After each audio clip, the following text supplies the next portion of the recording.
करी थी previous video में अपने रूल अगेंस्ट परपेचुइटी के बारे में, ठीक है, मतलब परपेचुइटी क्या होता है, और थोड़ा सा जाना था कि सेक्शन 13 में प्रॉपर्टी कैसे ट्रांसफर होती है अनबॉर्न चाइल्ड को।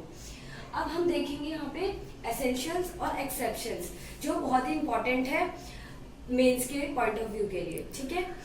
लेकिन उससे पहले हम ये देखते हैं, जो सेक्शन 13 में हमने ये भी देखा था कि प्रॉपर्टी जो अनबॉर्न चाइल्ड है उसको वो उसके होने के बाद कैसे चली जाएगी उसके पास। तो सेक्शन 20 बताता है कि जो अनबॉर्न चाइल्ड होता है, जैसे ही पैदा होता है, वो उस पे क्या, उस प्रॉपर्टी पे क्या करता है, वेस्टिंग इंटरेस्ट एक्वायर कर लेता है पैदा होते ही।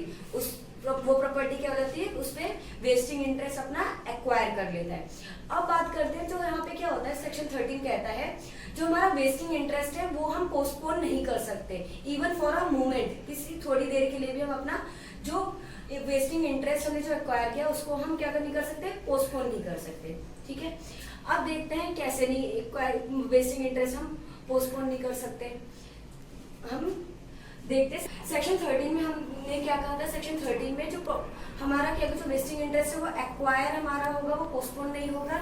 क्या अब जब हमारा जिसपे हमने प्रायर इंटरेस्ट क्रिएट किया था उसके टर्मिनेशन से पहले ही जो अल्टीमेट बेनिफिशियरी जो अनबॉर्न चाइल्ड है उसको पैदा हो जाना चाहिए, ठीक है। वेस्टिंग इंटरेस्ट एक्वायर करने और जो इंटरवल हमारा जो मतलब वो टर्मिनेशन हो रहा है प्रायर लाइफ इंटरेस्ट जिसपे हमने क्रिएट किया था उसके टाइम पीरियड को खत्म होने से पहले या उसकी डेथ होने से पहले जो बेनिफिशियरी है वो पैदा हो जाना चाहिए। दोनों के बीच में कोई गैप नहीं होना चाहिए। अगर गैप हो जाता है और प्रॉपर्टी फिर ट्रांसफर होती है तो वो वहां पे प्रॉपर्टी क्या हो जाएगी, वो ट्रांसफरेबल प्रॉपर्टी नहीं मानी जाएगी, वो वैलिड ट्रांसफर नहीं माना जाएगा।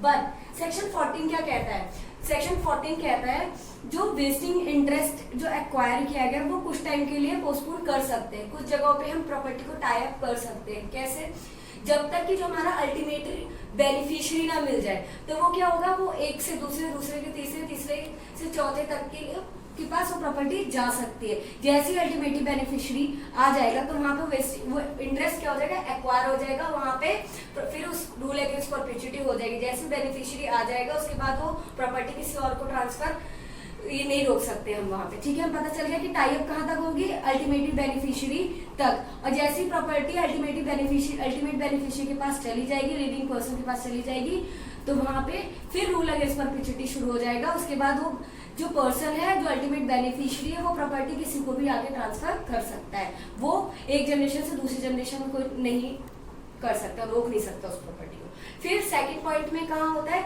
जब तक कि जो बच्चा है वो 18 साल का ना हो जाए, जब जैसे वो 18 साल का होगा वहां पे क्या होगा, प्रॉपर्टी को हम रोक नहीं सकते, उस तुरंत के तुरंत हम उस बच्चे को ट्रांसफर कर देंगे। लेकिन अगर वो टाइम पीरियड एक्सटेंड कर दिया तो वहां पे ट्रांसफर क्या हो जाएगा, वैलिड नहीं माना जाएगा। जैसे ओ ने प्रॉपर्टी ट्रांसफर करी ए को के बाद बी के बाद अनबॉर्न चाइल्ड जो अब हो चुका है वो 18 साल का ना हो के उसने 18 साल जैसे ही हुआ तब ना प्रॉपर्टी देके उसने 19 साल में, जैसे ही वो 19 साल का तब प्रॉपर्टी दी, तो यहाँ पे क्या हो गया, 19 साल क्या हुआ, टाइम पीरियड एक्सटेंड हो गया, तो वहां पे जो ट्रांसफर होगा वो क्या होगा, वैलिड ट्रांसफर नहीं मानेंगे, ठीक है। इतना आप लोगों को समझ में आ गया। अब बात करते हैं हम एसेंशियल्स की। एसेंशियल्स बहुत इंपॉर्टेंट है, इसको आप बड़े ध्यान से देखिए। क्या होगा, प्रॉपर्टी ट्रांसफर होनी ही पड़ेगी। सेक्शन 14 में क्या, प्रॉपर्टी ट्रांसफर होनी ही चाहिए। यहाँ पे tie up rule against perpetuity क्या कहता है, किसी भी प्रॉपर्टी को टाई अप होने से रोकता है, ठीक है। अब transfer is for ultimate benefit of an unborn child, जो ट्रांसफर हो रहा है अनबॉर्न चाइल्ड के अल्टीमेट बेनिफिट के लिए होना चाहिए, उसके फेवर में होना चाहिए, और जो प्रॉपर्टी जा रही है वो कैसी जानी चाहिए, एब्सोल्यूट इंटरेस्ट के साथ जानी चाहिए। पूरा का पूरा हमारा जो इंटरेस्ट है, जो पूरी प्रॉपर्टी है पूरी की पूरी जानी है। ऐसा ना हो कि हम ओ ट्रांसफर कर रहे हैं प्रॉपर्टी ए को, ए के बाद बी को, बी के बाद फिर उस पर्सन को जो अनबॉर्न चाइल्ड है, जैसी वो उसके पास प्रॉपर्टी ये बोलेंगे कि वो अनबॉर्न चाइल्ड मर जाएगा तो फिर उसके छोटे भाई को प्रॉपर्टी चली जाएगी, ऐसा कुछ नहीं होगा। अगर वहां पे अनबॉर्न चाइल्ड तक ही प्रॉपर्टी जाएगी तो ही क्या माना जाएगा, एब्सोल्यूट ट्रांसफर हुआ है, ठीक है। अब बात करते हैं the vesting interest preceded bye living person. जो हमारा वेस्टिंग इंटरेस्ट क्रिएट हुआ है अल्टीमेट बेनिफिशियरी के लिए, ठीक है, वो किसके द्वारा अल्टीमेट बेनिफिट, जो हमारा वेस्टिंग इंटरेस्ट क्रिएट हुआ है अल्टीमेट बेनिफिशियरी के फेवर में, वो किसके द्वारा प्रोसीड किया जाएगा, बाय लिविंग पर्सन। किसके द्वारा, लिविंग पर्सन। कैसे, बाय क्रिएटिंग लिमिटेड इंटरेस्ट। हमें एक पर्सन पे एक लिमिटेड इंटरेस्ट क्रिएट करना पड़ेगा, उसके बाद ही प्रॉपर्टी वेस्टिंग इंटरेस्ट जो वेस्टिंग प्रॉपर्टी हमारी जाएगी अनबॉर्न पर्सन पे। ठीक है, आपका एसेंशियल समझ में आ गए होंगे। ठीक है, transfer of property, transfer is for ultimate benefit of an unborn child and the vesting interest preceded by living person. अब फोर्थ पॉइंट है एसेंशियल क्या है, ultimate beneficiary came into existence. जो अल्टीमेट बेनिफिशियरी जिसको प्रॉपर्टी एंड में जानी है वो क्या, वो एग्जिस्टेंस में आ जाना चाहिए। कब, जो हम जिसपे हमने लास्ट प्रीसीडिंग मतलब जिसको हमने जो लाइफ इंटरेस्ट जो हमने लिमिटेड इंटरेस्ट क्रिएट किया था लास्ट पर्सन को, उसके मरने से पहले क्या हो जाना चाहिए, अल्टीमेट बेनिफिशियरी को पैदा हो जाना चाहिए। जैसे ओ ने प्रॉपर्टी करी ट्रांसफर ए को, एक ने ट्रांसफर करी ए फॉर लाइफ को, फिर उसके बाद बी फॉर लाइफ को, फिर अनबॉर्न पर्सन को जो 18 साल का हो जाएगा उसको प्रॉपर्टी ट्रांसफर हो जाएगी। तो यहाँ पे क्या है, यहाँ पे प्रॉपर्टी ए को गई, फिर ए के बाद बी को गया। बी क्या, बी अनबॉर्न चाइल्ड के पैदा होने से पहले, जो अभी दुनिया में आने से पहले ही बी मर गया, तो अब यहाँ पे क्या होगा, ये प्रॉपर्टी जो होगी वापस ओ को ट्रांसफर हो जाएगी।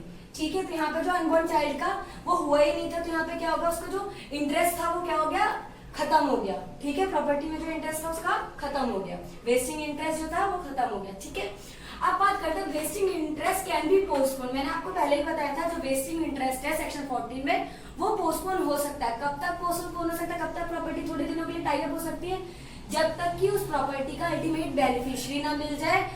ठीक है, तब तक वो प्रॉपर्टी लिमिटेड इंटरेस्ट की तरह क्रिएट होती चली जाएगी, मतलब एक से दूसरे, दूसरे से तीसरे, और जैसे अल्टीमेट बेनिफिशियरी आ जाएगा तो उसके पास वो प्रॉपर्टी चली जाएगी। या जब तक कि पर्सन 18 साल का ना हो जाए तब तक वेस्टिंग, जब तक प्रॉपर्टी क्या हो जाएगी, उसके पास हो जाएगी। उस जैसे हमने एक एग्जांपल लिया, ए पर्सन है, बी, मैंने आपको पहले भी एग्जांपल दे चुकी हूँ मैं, जैसे ओ ट्रांसफर करेगा ए को, इसमें देख लेते, ओ ट्रांसफर कर रहा है property A for life, B for life, फिर उसके बाद 18 साल का हो जाएगा तब। लेकिन यहाँ पे क्या हो रहा है, जो ओ ने प्रॉपर्टी ट्रांसफर करी ए को फिर बी को, अब यहाँ पे बी क्या कर रहा है, बी अनबॉर्न जो बच्चा हो चुका है 18 साल का हो गया, वो तब ना देके वो जब 19 साल का होता है तब प्रॉपर्टी ट्रांसफर कर देते हैं। तो वहां पे क्या, उसके 18 साल की 18 साल तो हो गया, तो वहां पे क्या, जो इंटरेस्ट हमारा टाइम पीरियड उसने एक्सटेंड कर दिया, तो वहां पे ट्रांसफर वैलिड नहीं होगा। तो हमें क्या करना है, जैसे वो 18 साल का होगा उसको प्रॉपर्टी ट्रांसफर कर देंगे, तो वहां पर टाई अप खत्म हो जाएगा। ठीक है, वो 18 साल का होते वेस्टिंग इंटरेस्ट एक्वायर कर लेगा। ठीक है, अभी हमने देखे थे एक्सेप्शंस रूल अगेंस्ट परपेचुइटी के, बट अब हम देखते हैं एक्सेप्शंस। ठीक है, एक्सेप्शंस में क्या क्या आता है, कहाँ पे रूल अगेंस्ट परपेचुइटी एप्लीकेबल नहीं होता, जहाँ पे पब्लिक वेलफेयर की बात होती है। जैसे कोई चैरिटी है, हमने भी देखी थी एसेंशियल्स रूल अगेंस्ट परपेचुइटी के, अब हम देखते हैं एक्सेप्शंस। एक्सेप्शंस में पहला देखते हैं पब्लिक वेलफेयर, जो सेक्शन 18 में बताया गया है कि कोई भी हम प्रॉपर्टी ऐसी ट्रांसफर करते हैं पब्लिक वेलफेयर के लिए, जैसे चैरिटी हो गई। ठीक है, तो वो कहाँ पे, वहां पे रूल अगेंस्ट परपेचुइटी एप्लीकेबल नहीं होगा। ठीक है, पर्सनल कॉन्ट्रैक्ट, जहाँ पे भी कोई हम किसी से पर्सनल कॉन्ट्रैक्ट करते हैं तो वहां पे रूल अगेंस्ट परपेचुइटी एप्लीकेबल नहीं होता। जैसे मैंने एक मकान खरीदा, उसमें मकान में मैंने अपना मकान न बना के एक मंदिर बनवा दिया और एक पुजारी से बोला कि तुम जनरेशन टू जनरेशन तुम इस मंदिर में पूजा करोगे, तो यहाँ पे क्या हो गया, पर्सनल एग्रीमेंट। तो यहाँ पे क्या हुआ, जो हमारा एक पर्सनल कॉन्ट्रैक्ट पर्सनल एग्रीमेंट हो गया, तो यहाँ पे रूल अगेंस्ट परपेचुइटी एप्लीकेबल नहीं होगा। जैसे नफरचंद वर्सेस कैलाश चंद के केस में कहा था कोर्ट ने कि अगर कोई हम ऐसा पर्सनल एग्रीमेंट करते हैं, जैसे इसमें ही बताया था कि पुजारी को एक पर्सन ने बोला था कि तुम जनरेशन टू जनरेशन इस प्रॉपर्टी पर पूजा करोगे, तो यहाँ पे क्या, वो चीज वैलिड मानी गई थी। ठीक है, अब कोर्ट ने कहा था जहाँ पे भी पर्सनल कॉन्ट्रैक्ट आ जाता है वहां पर हम रूल अगेंस्ट परपेचुइटी एप्लीकेबल नहीं होता। अब बात करते हैं जहाँ पे वेस्टेड इंटरेस्ट होता है वहां पे भी रूल अगेंस्ट परपेचुइटी एप्लीकेबल नहीं आता। अब जहाँ पे बात हो रही है लीज परपेचुअली लीज रिन्यूअल हो रही है, तो वहां पे भी रूल अगेंस्ट परपेचुइटी एप्लीकेबल नहीं होगा। अब बात करते हैं मॉर्गेज की। मॉर्गेज के केसेस में भी रूल अगेंस्ट परपेचुइटी एप्लीकेबल नहीं होता।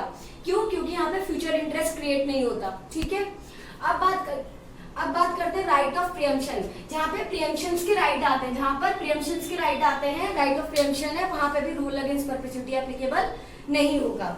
अब जहाँ पे चार्ज क्रिएट होता है किसी भी प्रॉपर्टी के ऊपर, वहां पे भी रूल अगेंस्ट परपेचुइटी एप्लीकेबल नहीं होता। ये एक्सेप्शंस हमने देखे थे, 7 एक्सेप्शंस हमने देखे रूल अगेंस्ट परपेचुइटी कहाँ पे एप्लीकेबल नहीं होता।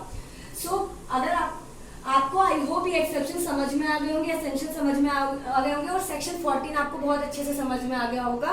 तो प्लीज आप मेरे चैनल को लाइक एंड सब्सक्राइब जरूर कीजिएगा। Thank you so much.